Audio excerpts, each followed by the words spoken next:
L'année 1461 trouve l'Angleterre déchirée par une guerre civile qui dure depuis près de 6 ans. Ce conflit, plus tard connu sous le nom de guerre des Deux Roses, oppose deux branches de la famille Plantagenet pour le contrôle du trône anglais. D'un côté, la maison de Lancastre, symbolisée par la rose rouge, dont le roi Henri VI règne depuis 1422. De l'autre, la maison de York, représentée par la rose blanche, menée par Richard, duc d'York, puis par son fils Édouard après la mort de Richard à la bataille de Wakefield en décembre 1460. La situation politique en Angleterre est chaotique. Henri VI souffre de crises de folie intermittentes qui le rendent incapable de gouverner efficacement. Son épouse, Marguerite d'Anjou, exerce une influence considérable sur le royaume, mais elle est impopulaire, notamment en raison de ses origines françaises. La noblesse anglaise est divisée, chaque famille choisissant son camp selon ses intérêts, ses alliances et ses convictions. La guerre a déjà vu plusieurs batailles sanglantes, mais rien ne prépare l'Angleterre à ce qui se déroulera près du village de Taunton, dans le Yorkshire, ce jour de Pâques 1461. Les historiens considèrent aujourd'hui cette bataille comme la plus meurtrière de l'histoire anglaise, avec des pertes estimées à environ 28 000 hommes sur un total d'environ 50 000 combattants. Pour comprendre l'ampleur de la bataille de Taunton, il faut remonter aux origines de cette guerre fratricide. Tout commence en 1399, lorsque Henry Bolingbroke dépose son cousin Richard II et s'empare du trône sous le nom d'Henri IV, fondant ainsi la dynastie des Lancastres. Cette usurpation crée un précédent dangereux. Le trône d'Angleterre peut être conquis par la force. Les Lancastres règnent sur l'Angleterre pendant 3 générations, mais leur légitimité reste contestée. Richard, duc de York, descendant par sa mère d'un fils cadet d'Édouard III, revendique des droits sur le trône. Il considère que les Lancastres ont usurpé une place qui devrait revenir à sa lignée. Les tensions s'intensifient sous le règne d'Henri VI. Ce dernier, monté sur le trône à 9 mois après la mort de son père Henri V, le célèbre conquérant, ne possède ni le charisme ni les capacités de son père. Ces périodes de folie, qui commencent en 1453, créent un vide de pouvoir que Richard d'York cherche à exploiter. En 1455, les hostilités éclatent avec la première bataille de St. Albans. Les Yorkistes remportent la victoire, mais la guerre ne fait que commencer. Les années suivantes voient une succession de batailles, de trêves et de retournements d'alliances. En 1460, Richard d'York est tué à Wakefield, mais son fils Édouard prend la relève et se proclame roi Édouard IV en mars 1461. Édouard IV, le chef yorkiste, n'a que 19 ans lorsqu'il se proclame roi d'Angleterre. Malgré son jeune âge, il possède déjà une expérience militaire considérable. Grand pour son époque, il mesure près de 1,95 m, il est un guerrier imposant qui inspire le respect à ses troupes. Intelligent et charismatique, il a su rassembler autour de lui des partisans dévoués. Parmi ses principaux lieutenants se trouve Richard Neville, comte de Warwick, surnommé le faiseur de rois. Warwick est l'un des hommes les plus puissants d'Angleterre, possédant des terres et des revenus considérables. Son soutien est crucial pour la cause yorkiste. C'est lui qui a orchestré la montée d'Édouard sur le trône et qui continue à jouer un rôle militaire et politique majeur. Du côté des Lancastres, la reine Marguerite d'Anjou est la véritable dirigeante de la cause. Épouse d'Henri VI, elle a pris les rênes du royaume lorsque son mari est devenu incapable de gouverner. Femme forte et déterminée, elle refuse de voir le trône échapper à son fils, Édouard de Westminster. Originaire de France, elle est souvent dépeinte par les chroniqueurs yorkistes comme une étrangère ambitieuse et cruelle, mais en réalité, elle se bat pour préserver l'héritage de son fils. Les commandants militaires lancastriens sont principalement des nobles du nord de l'Angleterre, fidèles à la maison de Lancastre. Le duc de Somerset, Henri Beaufort, est l'un des plus importants. Il a combattu dans de nombreuses batailles et possède une grande expérience militaire. Le comte de Northumberland, Henry Percy, est un autre partisan clé des Lancastres. Sa famille contrôle de vastes territoires dans le nord et peut lever des troupes considérables. L'armée yorkiste qui se dirige vers Taunton est composée d'environ 25 000 hommes. Elle comprend des contingents venus de diverses régions d'Angleterre, mais principalement du sud et de l'est. Les troupes yorkistes sont bien organisées, divisées en 3 batailles principales, chacune commandée par un noble expérimenté.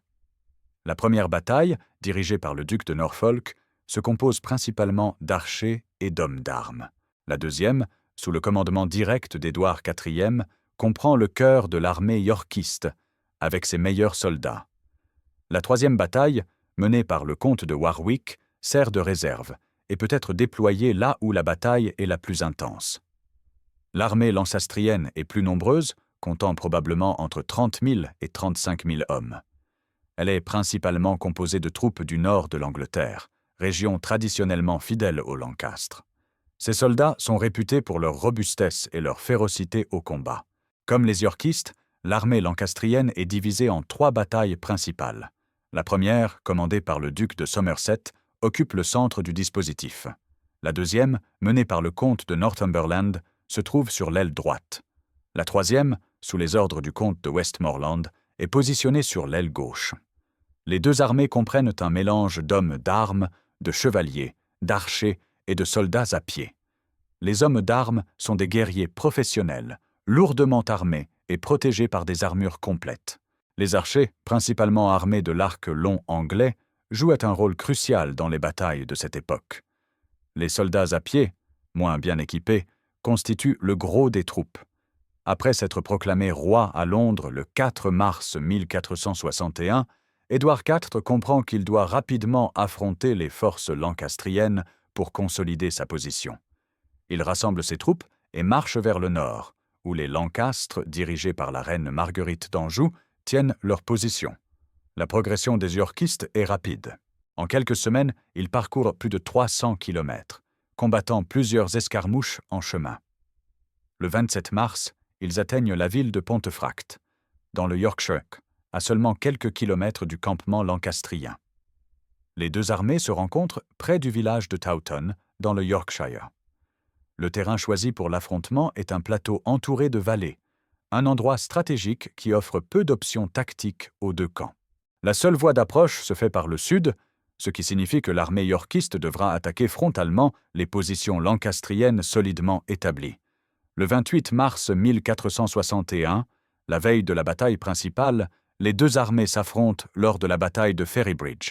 Les yorkistes tentent de traverser la rivière Ayr, mais les Lancastres leur opposent une résistance farouche. Les combats sont violents et les 2 camps subissent des pertes significatives. Finalement, les yorkistes parviennent à traverser la rivière à un autre endroit, forçant les Lancastres à se replier vers Towton. Cette escarmouche préliminaire augmente la tension et la détermination des 2 camps. Chaque camp sait que la bataille du lendemain sera décisive pour l'avenir de l'Angleterre. Les 2 armées passent la nuit dans des conditions difficiles, sous une neige tombante qui rend le terrain glissant et froid. La nuit du 28 au 29 mars 1461 est particulièrement rude.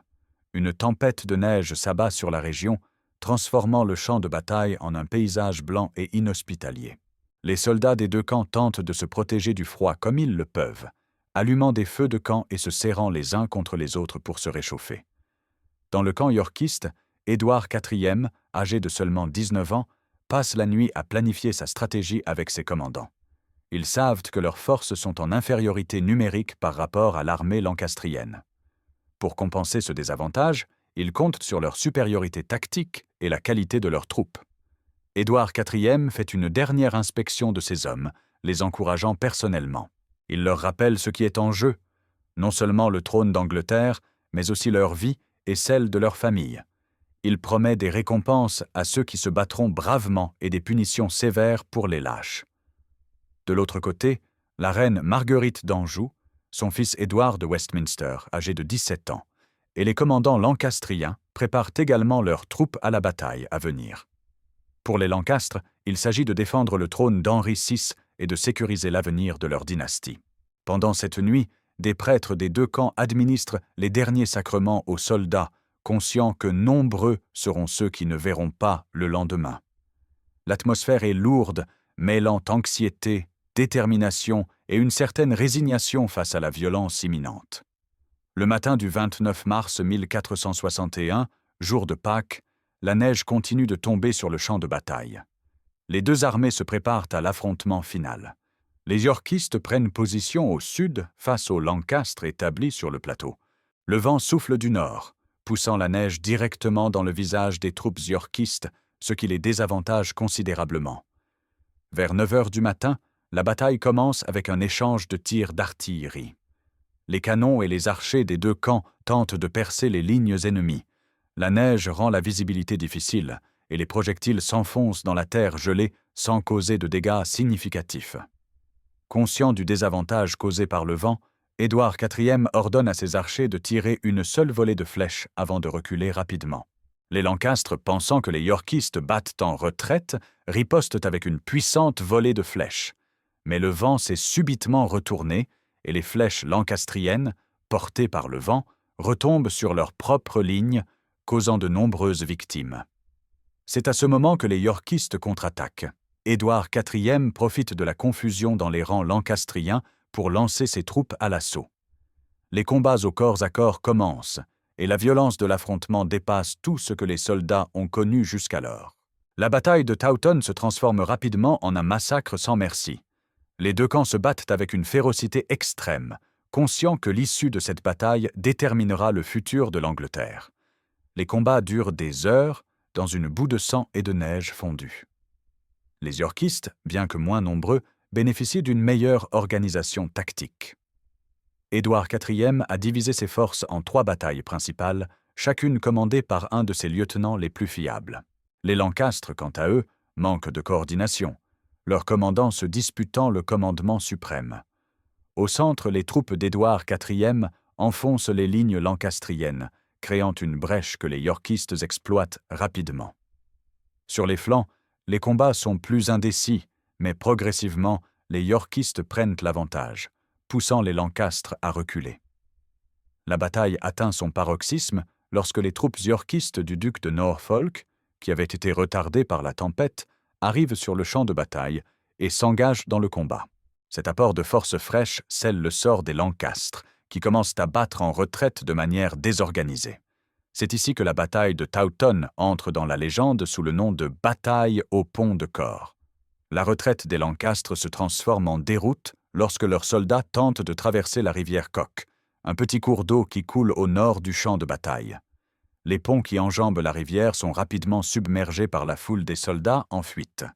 Dans leur précipitation, nombreux sont ceux qui tombent dans l'eau glacée et se noient. D'autres, piétinés par leurs camarades, périssent écrasés sur les berges. Les Yorkistes, impitoyables, poursuivent les Lancastres en fuite, les tuant sans distinction. Les chroniques de l'époque décrivent des scènes d'horreur, avec des soldats lancastriens qui tentent de traverser la rivière sur des ponts improvisés faits de corps de leurs camarades tombés au combat. Ces ponts de corps deviennent le symbole de la barbarie de cette bataille. Les soldats yorkistes, selon les récits, marchent sur ces cadavres pour poursuivre leur massacre sans aucune pitié pour les ennemis vaincus. La bataille de Towton s'achève dans l'après-midi du 29 mars 1461. Le champ de bataille est un spectacle d'horreur, couvert de corps de soldats des deux camps. Les estimations des pertes varient selon les sources, mais la plupart des historiens s'accordent sur un chiffre d'environ 28 000 morts, soit plus de la moitié des combattants engagés. Parmi les morts se trouvent de nombreux nobles des deux camps, dont le comte de Northumberland et Lord Clifford du côté des Lancastres. Ces pertes affaiblissent considérablement la maison de Lancastre, qui perd une grande partie de ses soutiens militaires et politiques. Les Yorkistes, bien que victorieux, subissent également des pertes importantes. Mais leur victoire leur permet de consolider leur position et de renforcer la revendication d'Édouard IV au trône d'Angleterre. Les corps des soldats tués à Towton restent sur le champ de bataille pendant des semaines, car le sol gelé rend leur inhumation difficile. Ce n'est qu'au printemps, lorsque la terre commence à dégeler, que des fosses communes sont creusées pour enterrer les milliers de cadavres qui jonchent la région. La victoire d'Édouard IV à Towton a des conséquences politiques immédiates et durables. Henri VI et Marguerite d'Anjou s'enfuient en Écosse, laissant les Yorkistes libres de prendre le contrôle de l'Angleterre. Édouard IV est officiellement couronné roi d'Angleterre le 28 juin 1461 à Westminster Abbey. Son règne commence sous de bons auspices, avec le soutien de la majorité de la noblesse anglaise qui reconnaît sa victoire militaire comme une preuve de sa légitimité. Les années qui suivent voient Édouard IV consolider son pouvoir, récompenser ses partisans et neutraliser les opposants restants.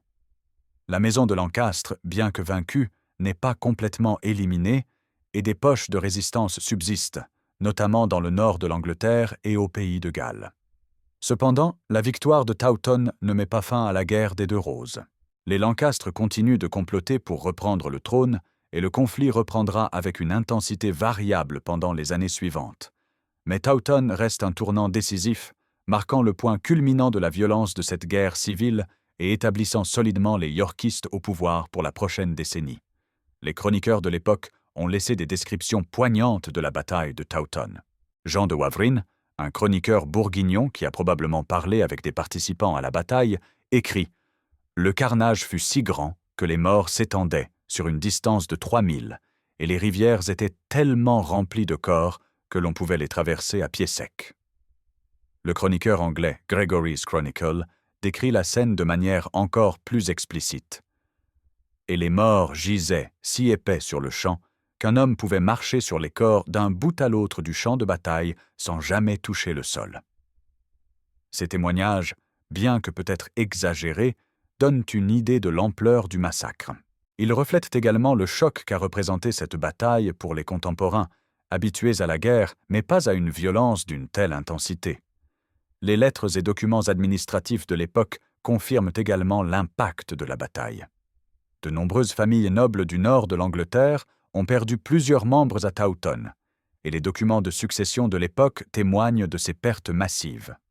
Pour ceux qui ont survécu à la bataille de Towton, la vie a été profondément transformée. Les soldats yorkistes victorieux ont été récompensés par des terres et des titres confisqués aux Lancastre. Beaucoup sont devenus des hommes riches et puissants, leur loyauté envers Édouard IV étant scellée par le sang versé à Towton. Les survivants lancastriens, en revanche, ont connu des sorts divers. Certains ont été capturés et exécutés, d'autres ont été emprisonnés, et d'autres encore ont fui en Écosse ou en France pour continuer la lutte.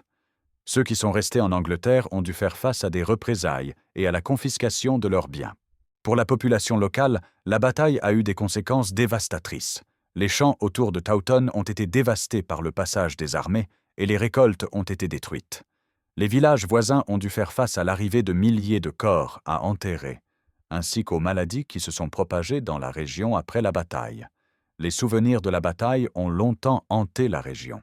Des décennies après l'événement, les habitants de Towton et des villages environnants racontaient encore des histoires de fantômes et de bruits étranges venant du champ de bataille, particulièrement les nuits d'orage. Pendant des siècles, le champ de bataille de Towton reste un lieu mémoire, mais son emplacement exact et les détails de la bataille sont progressivement oubliés. Ce n'est qu'au XXe siècle que les historiens commencent à s'intéresser sérieusement à ce site et à l'histoire de cette bataille. En 1996, une découverte fortuite relance l'intérêt pour Towton. Des promeneurs trouvent des ossements humains dans un champ près du site présumé de la bataille. Les analyses archéologiques révèlent qu'il s'agit de soldats tués lors de la bataille de 1461. Ces découvertes permettent aux archéologues et aux historiens de mieux comprendre la violence extrême de cette bataille. Les squelettes portent les traces de blessures horribles causées par des armes blanches comme les haches, les épées et les masses d'armes. Certains crânes présentent des impacts multiples, suggérant que les soldats ont été achevés après avoir été blessés. Les fouilles archéologiques ultérieures ont révélé l'existence de fosses communes contenant les restes de dizaines de soldats. L'analyse de ces squelettes a fourni des informations précieuses sur la santé, l'alimentation et les conditions de vie des soldats du XVe siècle. Les recherches archéologiques se sont poursuivies au XXIe siècle, révélant de nouveaux aspects de la bataille de Towton. En 2010, une équipe d'archéologues dirigée par Tim Sutherland de l'Université de York a découvert une nouvelle fosse commune contenant les restes de 40 individus. L'analyse de ces squelettes a montré que les soldats tués à Towton étaient des hommes robustes, habitués au travail manuel. Beaucoup portaient les traces de fractures anciennes, guéries avant la bataille, ce qui suggère qu'ils avaient déjà connu des combats ou des accidents. Les archéologues ont également découvert de nombreux artefacts liés à la bataille. Des pointes de flèches, des fragments d'armure, des pièces d'armes brisées. Ces objets permettent de reconstituer plus précisément le déroulement des combats et les types d'armes utilisées. L'une des découvertes les plus surprenantes est celle d'une médaille en argent portant l'effigie de la Vierge Marie. Les archéologues pensent qu'il s'agit d'un objet de dévotion porté par un soldat pour le protéger pendant la bataille. Cette découverte témoigne de l'importance de la religion à cette époque, même au cœur des combats les plus violents. La bataille de Towton a laissé une marque durable dans la culture anglaise. De nombreux poèmes et chansons ont été composés pour commémorer cet événement, bien que la plupart aient été perdus au fil du temps. Ceux qui ont survécu témoignent de l'impact émotionnel de la bataille sur les contemporains. Au XIXe siècle, avec le renouveau de l'intérêt pour le Moyen Âge, la bataille de Towton inspire de nombreux artistes et écrivains. Le peintre William Turner réalise une série de tableaux représentant des scènes de la bataille, tandis que des écrivains comme Sir Walter Scott évoquent l'événement dans leurs romans historiques. Plus récemment, la bataille de Towton a été le sujet de documentaires télévisés et d'émissions de radio. Des historiens comme Michael Jones et John Sadler ont publié des ouvrages détaillés sur la bataille, contribuant à une meilleure compréhension de cet événement majeur de l'histoire anglaise. La bataille a également inspiré des romanciers contemporains. Dans son roman The Sun in Splendor, Sharon K. Penman retrace l'histoire de la maison d'York, accordant une place importante à la bataille de Towton. De même, Con Eagledon évoque la bataille dans sa série de romans Wars of the Roses. Aujourd'hui, plus de 5 siècles après la bataille, Towton reste un lieu de mémoire important. Le champ de bataille est protégé par le English Heritage, l'organisme chargé de la protection des sites historiques en Angleterre. Chaque année, en mars, des commémorations ont lieu pour rappeler le sacrifice des milliers de soldats qui y perdirent la vie. La Towton Battlefield Society, une association dédiée à la préservation du site et à la mémoire de la bataille, organise des visites guidées, des conférences et des événements éducatifs. Ces activités permettent au public de mieux comprendre l'histoire de la bataille et son importance dans l'histoire anglaise. Un mémorial a été érigé sur le site de la bataille, portant l'inscription « Here fell 28 000 hommes le dimanche de Pâques 1461. They fought for loyalty and belief. Their sacrifice is remembered. » Ce monument rappelle l'ampleur du massacre et honore la mémoire de tous ceux qui sont morts ce jour-là, quel que soit leur camp. Les recherches archéologiques se poursuivent sur le site, avec l'espoir de découvrir de nouveaux éléments qui pourraient enrichir notre connaissance de la bataille. Chaque découverte apporte un nouvel éclairage sur cet événement tragique et sur la vie des soldats du XVe siècle. La bataille de Towton a eu un impact significatif sur l'évolution de la guerre en Angleterre. Avec ses pertes massives et sa violence extrême, elle a marqué les esprits et influencé les stratégies militaires des décennies suivantes. L'un des enseignements majeurs de Towton est l'importance des conditions météorologiques dans le déroulement d'une bataille. Le changement soudain de vent, qui a permis aux Yorkistes de prendre l'avantage, montre à quel point les éléments naturels peuvent être décisifs dans un affrontement militaire. La bataille a également démontré l'efficacité de l'arc long anglais comme arme de guerre. Les archers yorkistes ont joué un rôle crucial dans la victoire, utilisant leur arme avec une précision et une puissance dévastatrices. Cette performance a renforcé la réputation de l'arc long comme l'une des armes les plus redoutables du champ de bataille médiéval. Enfin, Towton a illustré l'importance de la coordination et du commandement dans une armée. La supériorité tactique des Yorkistes, mieux organisée et mieux commandée, a permis de compenser leur infériorité numérique. Cette leçon n'a pas été perdue pour les généraux des générations suivantes. Plus de 5 siècles après la bataille, Towton continue de nous interpeller et de nous offrir des leçons pertinentes pour notre époque. La violence extrême de cet affrontement nous rappelle les conséquences dévastatrices de la guerre civile, où les compatriotes s'entretuent pour des raisons politiques. La bataille de Towton illustre également comment les ambitions personnelles et les querelles dynastiques peuvent conduire à des massacres à grande échelle. Dans un contexte où les dirigeants politiques utilisent souvent des rhétoriques divisives, Towton nous rappelle les dangers de la polarisation et de l'intolérance. Le sort des soldats ordinaires, tués en grand nombre pour une cause qui n'était pas toujours la leur, résonne également aujourd'hui. Dans un monde où les conflits continuent de faire des victimes principalement parmi les civils et les combattants de base, Towton nous rappelle le coût humain de la guerre. Enfin, la manière dont la bataille de Towton a été commémorée et étudiée au fil des siècles montre l'importance de la mémoire historique. En se rappelant les tragédies du passé, nous pouvons espérer éviter de les reproduire à l'avenir. La bataille de Towton reste un événement unique dans l'histoire militaire anglaise par son ampleur et sa violence. En un seul jour, près de 28 000 hommes perdent la vie dans des combats acharnés, transformant un paisible plateau du Yorkshire en un enfer sur terre. Les ponts de corps, qui donnent son titre à cette vidéo, symbolisent l'extrémité de la violence atteinte ce jour de Pâques 1461. Ils représentent également la déshumanisation qui caractérise souvent la guerre, où les êtres humains deviennent des objets, des obstacles à franchir ou des armes à utiliser. Plus de 5 siècles plus tard, Towton continue de fasciner et d'effrayer. Elle nous rappelle que la guerre civile est souvent la plus brutale des guerres, car elle oppose des compatriotes qui partagent la même langue, la même culture et souvent les mêmes liens familiaux.